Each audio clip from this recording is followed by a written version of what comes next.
সরকারি কর্মচারী ও পেনশনভোগীদের জন্য সুখবর আসতে যাচ্ছে। নবম জাতীয় বেতন স্কেল অনুমোদনের প্রক্রিয়া এখন চূড়ান্ত পর্যায়ে রয়েছে বলে জানা গেছে।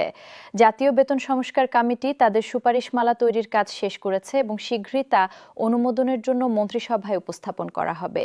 এই খবর দেশের প্রায় 10 লক্ষাধিক সরকারি কর্মকর্তা কর্মচারী ও তাদের পরিবারের জন্য আশার আলো হয়ে এসেছে। 2015 সালে চালু হওয়া অষ্টম বেতন স্কেলের মেয়াদ গত বছর জুন মাসে শেষ হয়েছে। এরপর থেকেই নতুন বেতন কাঠামোর জন্য অপেক্ষা করছিলেন সরকারি কর্মচারীরা। সরকার গঠিত উচ্চ ক্ষমতাসম্পন্ন কমিটি দীর্ঘ গবেষণা ও পর্যালোচনার পর তাদের প্রতিবেদন প্রস্তুত করেছে। সংশ্লিষ্ট কর্মকর্তাদের সঙ্গে আলাপকালে জানা যায়, কমিটি বেতন ও ভাতা বৃদ্ধির পাশাপাশি কাঠামোগত সংস্কারেরও সুপারিশ করেছে। প্রাপ্ত তথ্য অনুযায়ী নতুন বেতন স্কেলে অষ্টম স্কেলের তুলনায় গড়ে 15 থেকে 20% বেতন বৃদ্ধির প্রস্তাব রয়েছে। তবে সব গ্রেডে এই হার একই রকম হবে না। নিম্ন গ্রেডের কর্মচারীদের জন্য বেতন বৃদ্ধির হার তুলনামূলকভাবে বেশি হতে পারে, যাতে বৈষম্য কমানো যায়। একই সঙ্গে বিশেষজ্ঞ ও উচ্চপদস্থ কর্মকর্তাদের জন্য আকর্ষণীয় বেতন কাঠামো তৈরির বিষয়টিও বিবেচনায় রাখা হয়েছে। এর লক্ষ্য হল মেধাবী জনবলকে সরকারি সেবায় ধরে রাখা। বেতন বৃদ্ধির পাশাপাশি বিভিন্ন ভাতা বাড়ানোর বিষয়টিও গুরুত্বের সঙ্গে বিবেচনা করা হয়েছে। বিশেষ করে মহার্ঘ ভাতা, বাড়ি ভাড়া এবং চিকিৎসা ভাতা বর্তমান বাজার পরিস্থিতির সঙ্গে সামঞ্জস্য রেখে উল্লেখযোগ্য হারে বৃদ্ধির সুপারিশ করা হয়েছে বলে জানা গেছে। গত কয়েক বছরে দ্রব্যমূল্যের ক্রমাগত ঊর্ধ্বগতির কারণে কর্মচারীদের জীবনযাত্রার ব্যয় উল্লেখযোগ্য হারে বেড়েছে। এই পরিস্থিতিতে ভাতা বৃদ্ধি তাদের জন্য অত্যন্ত জরুরি হয়ে পড়েছে। তবে নতুন বেতন স্কেল বাস্তবায়নের পথে সরকার কিছু জটিল চ্যালেঞ্জের সম্মুখীন হচ্ছে। প্রথম এবং সবচেয়ে বড় চ্যালেঞ্জ হলো মূল্যস্ফীতি নিয়ন্ত্রণ। বর্তমানে দেশে মূল্যস্ফীতির হার 7 থেকে 8% মধ্যে অবস্থান করছে। এই পরিস্থিতিতে বেতন বৃদ্ধি যদি মূল্যস্ফীতির সমান বা কম হয়, তাহলে কর্মচারীদের ক্রয় ক্ষমতা প্রকৃতপক্ষে বাড়বে না। অর্থনীতিবিদরা বলছেন, মূল্যস্ফীতির চেয়ে বেশি হারে বেতন বৃদ্ধি না হলে কর্মচারীদের জীবনমানে প্রকৃত কোনো উন্নতি হবে না। দ্বিতীয় বড় চ্যালেঞ্জ হলো রাজস্ব সংকট। ব্যাপক হারে বেতন বৃদ্ধি সরকারের বার্ষিক বাজেটে বিশাল অতিরিক্ত ব্যয়ের চাপ সৃষ্টি করবে। বিশেষজ্ঞদের হিসাব অনুযায়ী 15 থেকে 20% বেতন বৃদ্ধি হলে সরকারের বার্ষিক ব্যয় কয়েক হাজার কোটি টাকা বৃদ্ধি পাবে। এই অতিরিক্ত ব্যয়ের অর্থায়ন কিভাবে করা হবে, সেটি একটি বড় প্রশ্ন। সরকারের বর্তমান রাজস্ব আয়ের অবস্থা বিবেচনায় এই বাড়তি চাপ সামলানো সহজ হবে না। নীতি নির্ধারকদের রাজস্ব আয় বৃদ্ধির উপায় খুঁজতে হচ্ছে এবং একই সঙ্গে অপ্রয়োজনীয় খাতে ব্যয় কমানোর দিকেও নজর দিতে হচ্ছে। তৃতীয় চ্যালেঞ্জটি হলো নিম্ন গ্রেডের কর্মচারীদের ন্যায্য দাবি পূরণ করা।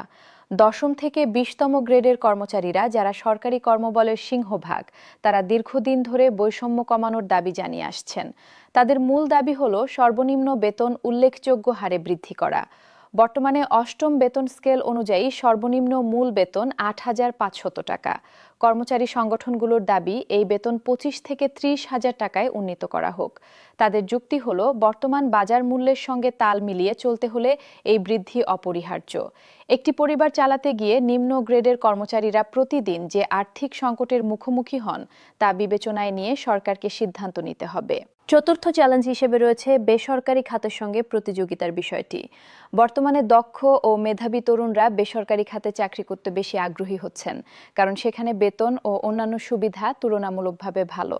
সরকারি চাকরিতে মেধাবী জনবল আকৃষ্ট করতে হলে প্রতিযোগিতামূলক বেতন কাঠামো তৈরি করা প্রয়োজন। বিশেষ করে প্রযুক্তি, চিকিৎসা ও প্রকৌশল ক্ষেত্রে দক্ষ পেশাজীবীরা বেসরকারি খাতে অনেক বেশি আয় করতে পারেন। এই পরিস্থিতিতে সরকারি খাতে তাদের ধরে রাখা একটি বড় চ্যালেঞ্জ হয়ে দাঁড়িয়েছে। পঞ্চম এবং অত্যন্ত গুরুত্বপূর্ণ চ্যালেঞ্জ হলো পেনশনভোগীদের সুবিধা নিশ্চিত করা। যারা সারা জীবন দেশ ও জনগণের সেবায় নিয়োজিত ছিলেন এবং এখন অবসর জীবন যাপন করছেন, তাদের জন্য নতুন বেতন স্কেলের সুবিধা প্রযোজ্য হবে কিনা, সেটি একটি বড় প্রশ্ন। পেনশনভোগীদের সংগঠনগুলো দাবি করছে, নতুন বেতন স্কেলের সুবিধা তাদের পেনশনেও প্রতিফলিত হওয়া উচিত। বিশেষ করে চিকিৎসা ভাতা বৃদ্ধির বিষয়টি তাদের জন্য অত্যন্ত জরুরি। বয়স্ক মানুষদের চিকিৎসা খরচ ক্রমাগত বাড়ছে এবং বর্তমান চিকিৎসা ভাতা দিয়ে সেই খরচ মেটানো প্রায় অসম্ভব হয়ে পড়েছে।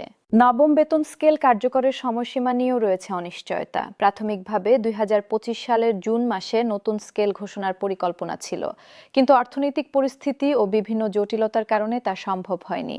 এখন সরকারের পরিকল্পনা হলো আগামী ২০২৬ সালের ১ জানুয়ারি থেকে নতুন বেতন স্কেল কার্যকর করা। তবে বাস্তবে কর্মচারীরা কখন থেকে নতুন হারে বেতন পাবেন সেটি এখনো পরিষ্কার নয়। সাধারণত মন্ত্রিসভায় অনুমোদনের পর রাষ্ট্রপতির আদেশক্রমে সরকারি গেজেটে প্রকাশিত হওয়ার পর বেতন স্কেল কার্যকর হয়। এই পুরো প্রক্রিয়ায় কয়েক মাস সময় লাগতে পারে। সরকারি সূত্র জানিয়েছে, সম্ভবত ২০২৬ সালের জুলাই মাস থেকে, অর্থাৎ নতুন অর্থবছরের শুরু থেকে কর্মচারীরা বর্ধিত হারে বেতন ও ভাতা পেতে শুরু করবেন।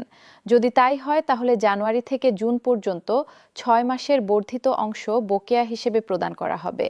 এই ব্যবস্থা আগের বেতন স্কেলগুলোতেও দেখা গেছে। কর্মচারীরা আশা করছেন এবারও একই পদ্ধতি অনুসরণ করা হবে এবং তারা তাদের পাওনা সম্পূর্ণভাবে পাবেন।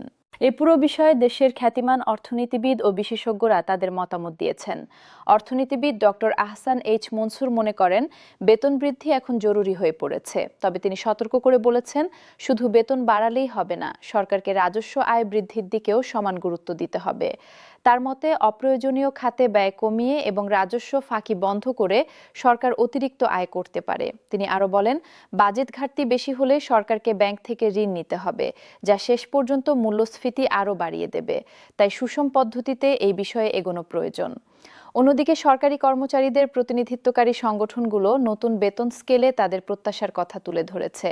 সিভিল সার্ভিস ফোরামের সাধারণ সম্পাদক রহিমা খাতুন বলেছেন, নতুন বেতন স্কেল হতে হবে ন্যায্য ও যুগোপযোগী। শুধু উচ্চপদস্থ কর্মকর্তাদের সুবিধা দিলে চলবে না, নিম্ন ও মধ্যম গ্রেডের কর্মচারীদের জীবনমান উন্নয়নে বিশেষ নজর দিতে হবে। তিনি জোর দিয়ে বলেন, বৈষম্য কমানো নতুন বেতন স্কেলের প্রধান লক্ষ্য হওয়া উচিত। বর্তমানে পরিস্থিতি এমন পর্যায়ে এসেছে যে সরকারি কর্মচারী ও পেনশনভোগীদের দীর্ঘ অপেক্ষার অবসান হতে চলেছে। নবম জাতীয় বেতন স্কেল চূড়ান্ত হওয়ার প্রক্রিয়া প্রায় শেষ পর্যায়ে। তবে এই নতুন স্কেল কতটা কর্মচারীদের প্রত্যাশা পূরণ করবে এবং সরকারের আর্থিক সক্ষমতার সঙ্গে কতটা সামঞ্জস্যপূর্ণ হবে, সেটি এখন মূল বিবেচ্য বিষয়। সবাই আশা করছেন আগামী কয়েক সপ্তাহের মধ্যে অর্থ মন্ত্রণালয় থেকে আনুষ্ঠানিক ঘোষণা আসবে এবং সমস্ত অনিশ্চয়তার অবসান ঘটবে। নতুন বছরে সরকারি কর্মচারী ও পেনশনভোগীরা তাদের প্রাপ্য সম্মান ও আর্থিক নিরাপত্তা পাবেন বলে প্রত্যাশা করা হচ্ছে।